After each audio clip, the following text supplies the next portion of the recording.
آج کل بہت لوگوں کو بہت گرمی لگتی ہے اور بہت پریشان ہوتے ہیں. اب لازمی بات ہے جن کے ہاں اے سی لگے ہیں ان کو تو عارضی ٹھنڈک مل جاتی ہے، جہاں نہیں لگے وہ پریشان ہوتے ہیں. تو ان کے لیے بڑا زبردست یہ وظیفہ ہے کہ 313 مرتبہ حضور پر درود پڑھیں، ٹھنڈک ہی ٹھنڈک ہو جائے گی. اصل ٹھنڈک تو من کی ہے نا جی. جب اندر ٹھنڈک ہوگی تو باہر کی گرمی نے آپ کو اوپر کیا اثر کرنا ہے. جس کا واسطہ حضور سے ہے نا، جس کی نسبت حضور سے ہے نا، بس اس کے لیے خوشخبری خوشخبری ہے. یعنی جو بے کس و لاچار ہے، جس کے پاس کوئی بڑی سفارش نہیں ہے، کوئی بڑا جس کے پاس تعلق نہیں ہے. مجھے ایک فون آیا کسی کا کہ حضرت ہماری کوئی سفارش نہیں ہے اور ہمارا بچہ جو ہے اس کے داخلے کا مسئلہ ہے. تو میں نے کہا بھئی بات یہ ہے، میں آپ کو بڑی سفارش دے دیتا ہوں. ایک تم نہ 313 مرتبہ حضور نبی کریم صلی اللہ علیہ وسلم تاجدار ختم نبوت صلی اللہ علیہ وسلم پر درود پاک پڑھو اور اپنے بچے کو جو اس کے کاغذات ہیں اس کو سبمٹ کرو اور پھر اس کے بعد مجھے بتانا. اچھا جی، انہوں نے 313 مرتبہ دروشی پڑھا، انہوں نے مجھے بتایا. پھر اس کے بعد انہوں نے کہا جی ہم نے داخلہ بھجوا دیا ہے. تو تیسرے دن ہی ان کا فون آ گیا، جی حضرت صاحب ہمارے بچے کا داخلہ ہو گیا. غمزدوں کو رضا مزدہ دیجے کہ ہے بے کسوں کا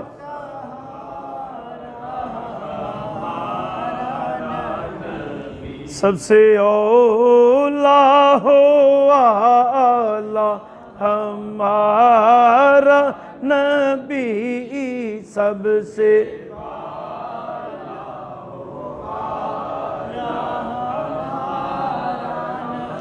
یہ کلام میں نے پڑھا ہمارا ذوق بحال ہو جائے اس لیے.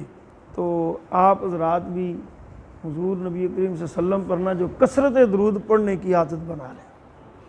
تو کثرت درود پڑھنے والوں میں اگر آپ نے شمار کرنا ہے اپنا، تو کم از کم جو پڑھائی کا جو لیول ہے نا وہ درود پاک کا 313 رکھیں اور اس سے زیادہ جتنا مرضی پڑھ لیا کریں. تو یہ مشکل نہیں ہے. اچھا مزے کی بات بتاؤں، آج کل بہت لوگوں کو بہت گرمی لگتی ہے اور بہت پریشان ہوتے ہیں. اب لازمی بات ہے جن کے ہاں اے سی لگے ہیں ان کو تو عارضی ٹھنڈک مل جاتی ہے، جہاں نہیں لگے وہ پریشان ہوتے ہیں. تو ان کے لیے بڑا زبردست یہ وظیفہ ہے کہ 313 مرتبہ حضور پر درود پڑھیں، ٹھنڈک ہی ٹھنڈک ہو جائے گی. اصل ٹھنڈک تو من کی ہے نا جی. جب اندر ٹھنڈک ہوگی تو باہر کی گرمی نے آپ کو اوپر کیا اثر کرنا ہے. جی محبت سے بآواز بلند حضور علیہ الصلوۃ والسلام کے گنبد خضرا کا حسین تصور سامنے رکھتے ہوئے درود پاک پیش فرمائیں. الصلاۃ والسلام علیک یا رسول اللہ وعلی آلک واصحابک یا حبیب اللہ. الصلاۃ والسلام علیک یا رحمۃ للعالمین وعلی آلک واصحابک یا خاتم النبیین. صاحبان عزیز محترم، یہ جو چند راتیں ہیں، چند دن ہیں، ان کو غفلت میں نہیں گزارنا. ان میں زیادہ سے زیادہ عبادت کریں، زیادہ سے زیادہ صدقہ و خیرات کریں، اور جو قربانی کی استطاعت رکھتا ہے وہ قربانی ضرور کرے. قربانی کے لیے 7.5 تولے جو زیور کا عورت مالک ہے یا آدمی کے پاس اس کے برابر، اس کی قیمت کے برابر مال ہے یا کچھ اور چیزیں ہیں جو ضرورت سے زیادہ ہیں، تو وہ صاحب نصاب ہے، وہ قربانی ضرور کرے. اور یہ نہیں ہے کہ وہ جس نے ایک بار قربانی کر لی تو ایک آئندہ سال کے لیے اس کو قربانی معافی ہو جاتی ہے. نہ، ہر سال اگر وہ صاحب نصاب ہے، اس کے پاس مال موجود ہے تو وہ قربانی کرے. اس بارے میں بڑی سخت وعید ہے حضور نبی کریم صلی اللہ علیہ وسلم کی کہ جس کے پاس ذرائع ہیں اور وہ صاحب نصاب ہے اور وہ کم از کم یعنی وہ قربانی کا اہل ہے تو وہ قربانی نہیں نہ کرتا، تو آپ کریم اکرم علیہ السلام نے بڑی سختی سے فرمایا کہ وہ ہماری عیدگاہ کے قریب نہ آئے. اسی طرح گھر میں آدمی ہے اور اس کی زوجہ بیوی بھی ہے. آدمی نے اپنی قربانی کرنی ہے تو زوجہ جس کے پاس زیور ہے اور وہ 7.5 تولے سے زیادہ ہے تو اس پر بھی قربانی لازم ہے۔ اور اب وہ اگر کہے کہ مال نہیں ہے تو یہاں تک حکم ہے، یعنی پیسے نہیں ہیں قربانی کے لیے، تو یہاں تک حکم ہے کہ چیز بیچ کے قربانی خریدو۔ یہ عذر نہیں ہے کہ پیسے نہیں ہیں۔ اب گھر میں 4 بھائی ہیں، 5 بھائی ہیں یا 3 بھائی ہیں، تو ایک بھائی قربانی دے رہا ہے تو 2 باقی نہیں دے رہے، تو ہیں وہ بھی صاحب نصاب، تو ایسا نہیں ہے، ان کو بھی قربانی دینا ہوگی۔ یہ نہیں ہے کہ ایک دے رہا تو چلو ٹھیک ہے ہماری طرف سے نہ اگر صاحب نصاب ہے تو وہ بھی قربانی دیں گے، جو تینوں ہیں باقی وہ بھی دیں گے، یا ایک نہیں ہے صاحب نصاب اور ایک ہے تو وہ قربانی نہیں دے رہا تو وہ بھی قربانی دے گا، دینا اس کے اوپر لازم ہے۔ اور اکثر اوقات ہوتا ہے کہ گھر میں کوئی بھی صاحب نصاب نہیں ہوتا لیکن قربانی کا جذبہ ہوتا ہے سب میں، قربانی کا جذبہ ہوتا ہے سب میں، وہ سب پیسے اکٹھے کرتے ہیں تو پیسے اکٹھے کر کے قربانی کا اہتمام کر لیتے ہیں، 4 بھائی 5 بھائی 6 بھائی 3 بھائی جتنے بھی، لیکن قربانی ایک کی طرف سے ہوگی، وہ ایک مقرر کرنا ہوگا، وہ کسی اور کی قربانی نہیں ہوگی، یعنی ساروں کی قربانی نہیں ہوگی۔ 4 لوگ پیسے اکٹھے کرتے ہیں گھر کے اندر تو قربانی ایک کی طرف سے ہوگی، وہ آپ نے نامزد کرنا ہے، وہ جس کو نامزد کریں گے اس کی قربانی ہو جائے گی، یہ مسئلہ ہے۔ تو یہ قربانی جو ہے حضرت سیدنا ابراہیم اللہ نبی علیہ السلام کی سنت ہے، ہاں جی۔ تو حضرت ابراہیم اللہ نبی علیہ السلام نے جو قربانی پیش کی اپنے صاحبزادہ صاحب کی، حضرت سیدنا اسماعیل اللہ نبی علیہ السلام کی، وہ واقعہ تو آپ لوگوں نے سنا ہے۔ تو حضرت ابراہیم آپ کا کردار کیسا تھا یہ آپ کو سمجھنا چاہیے، اس پہ آپ کو غور ہونا چاہیے اور آپ کو معلوم ہونا چاہیے۔ آپ ابتدائی عمر میں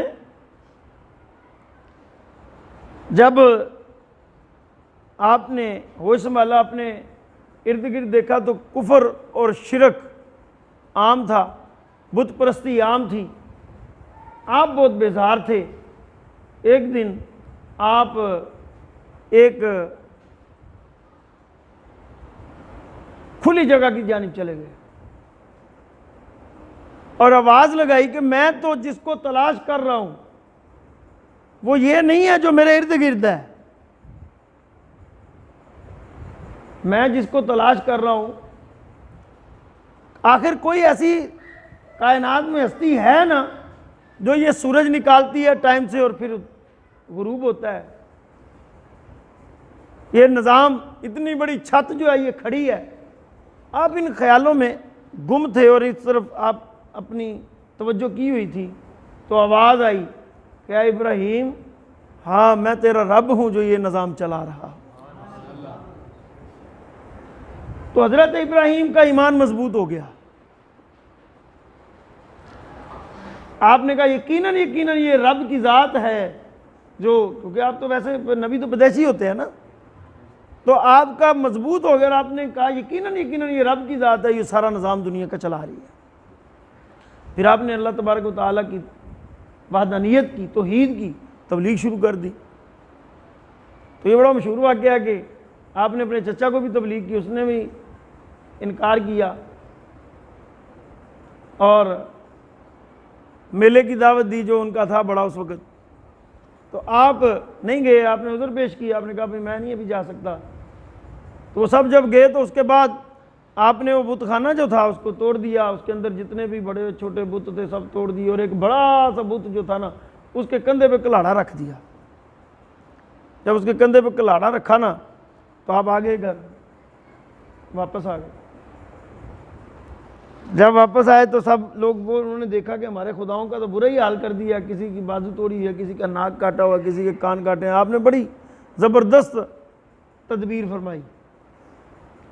خیر بات چلی انہوں نے کہا یہ نوجوان ہے جو ہمارے خداؤں کا دشمن ہے اور مخالفت کرتا ہے، اس کو نمرود کے پاس پیش کرو۔ تو نمرود اس وقت بادشاہ تھا، تو ایسا بادشاہ تھا جس کا کوئی پوچھنے والا، روکنے والا، ٹوکنے والا نہیں تھا، یعنی کہ وہ طاقتور بادشاہ تھا، حتیٰ کہ اس کے سامنے چڑی، یعنی جسے کہتے ہیں نا مثال ہے چڑی پر نہیں مارتی، تو وہ اس کے سامنے اس طرح لوگ جو تھے نا وہ اس کی یعنی ہیبت سے، اس کے ڈر سے، اس کے خوف سے اس کو لوگ جو ہے سجدہ کرتے تھے، اور وہ لوگوں کو قتل کروا دیتا تھا جس کے متعلق سنتا تھا کہ وہ اس کے خلاف کوئی بات کرتا ہے، یعنی اتنا سخت تھا۔ جب حضرت ابراہیم کو پیش کیا نا اس کے پاس تو حضرت ابراہیم کھڑے ہوئے تو اس نے اس بات کا غصہ کیا کہ تم نے مجھے سجدہ نہیں کیا۔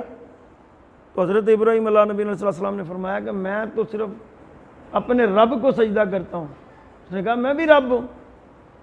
ان کا مکالمہ ہوا، اس مکالمے میں اس نے کہا تمہارا رب کیا کرتا ہے؟ اس نے کہا میرا رب زندگی دیتا ہے، موت دیتا ہے، وہ مالک ہے۔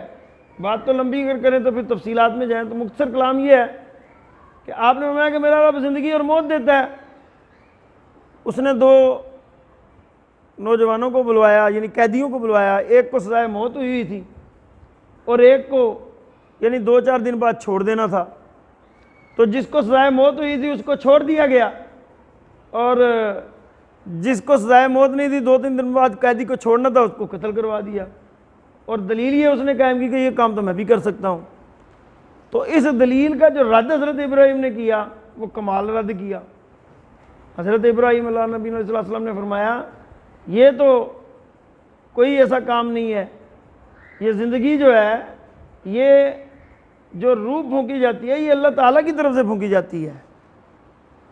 تم اگر کہتے ہو نا کہ میں رب ہوں اور میں بھی الہ ہوں، تو تم پھر یہ جو سورج ہے نا، سورج مشرق سے نکلتا ہے نا، تم مغرب سے نکال کر دکھا دو۔ اس سوال کے جواب میں نمرود جو ہے نا وہ گنگا ہو گیا، یعنی اس کا جواب اسے کوئی نہیں ملا۔ اب بات یہ ہے کہ یہاں جب بات پہنچی تو اب وہ سٹپٹا گیا، اس کے حواری بھی اس کے ساتھ تھے، تو سارے اس کو ماننے والے تھے۔ حضرت ابراہیم تو اکیلے تھے وہاں پر کھڑے، تو حضرت ابراہیم اکیلے وہاں پہ ڈرے ڈگمگائے نہیں، آپ نے بالکل کوئی لچک نہیں دکھائی، کوئی مرعوب نہیں ہوئے، آپ پر کوئی اس کا رعب نہیں جاری ہوا۔ اچھا یہاں سے کیا بات معلوم ہوئی؟ ظالم حکمران کے آگے کلمہ حق کہنا انبیاء کی سنت ہے، ہاں؟ یعنی یہ نبیوں کی سنت ہے کہ تم ظالم کے سامنے حق کلمہ حق بیان کرو، چاہے وہ حاکم ہے، چاہے وہ دنیا دار ہے، جیسا بھی ہے، لیکن ظالم کے سامنے حق بات کرنا یہ انبیاء کی سنت ہے۔ تو پھر کیا ہوا؟ جو بھی ہوا آپ کو سب معلوم ہے۔ تو وہ آگ بھی جلائی گئی، وہاں حضرت ابراہیم علیہ نبی علیہ السلام کو پھینکا بھی گیا، اور وہ آگ وَقُلْنَا يَا نَارُ كُونِي بَرْدًا وَسَلَامًا عَلَىٰ ابراہیم بھی ہو گئی، وہ گل گلزار بھی بن گئی آگ، وہ باغ بھی بن گیا۔ تو بات یہ ہے کہ آج یہ جو حضرت ابراہیم نے قربانی پیش کی پہلے حضرت اسماعیل کی، تو آپ نے بعد میں خواب آیا نا تو قربانی پیش کی، تو ہم قربانی دیتے ہیں نا۔ قربانی کا مفہوم بھی سمجھنا چاہیے۔ قربانی کا مفہوم یہ نہیں ہے کہ جانور خریدو چنگے تو چنگا اچھا تو لاگے اس کو ذبح کر دو تو بس یہ قربانی ہوگی، نہیں، یہ قربانی کا مفہوم نہیں ہے۔ قربانی کا مفہوم یہ ہے مال کی، جان کی، وقت کی اور سوچ و فکر کی بھی قربانی ساتھ ہونی چاہیے۔ آپ کریم آقا علیہ السلام نے فرمایا نا کہ ہمارا دین حضرت ابراہیم کے دین پر ہے، ہم ملت ابراہیم ہے، قرآن میں بھی ملت ابراہیمہ کا ذکر ہے۔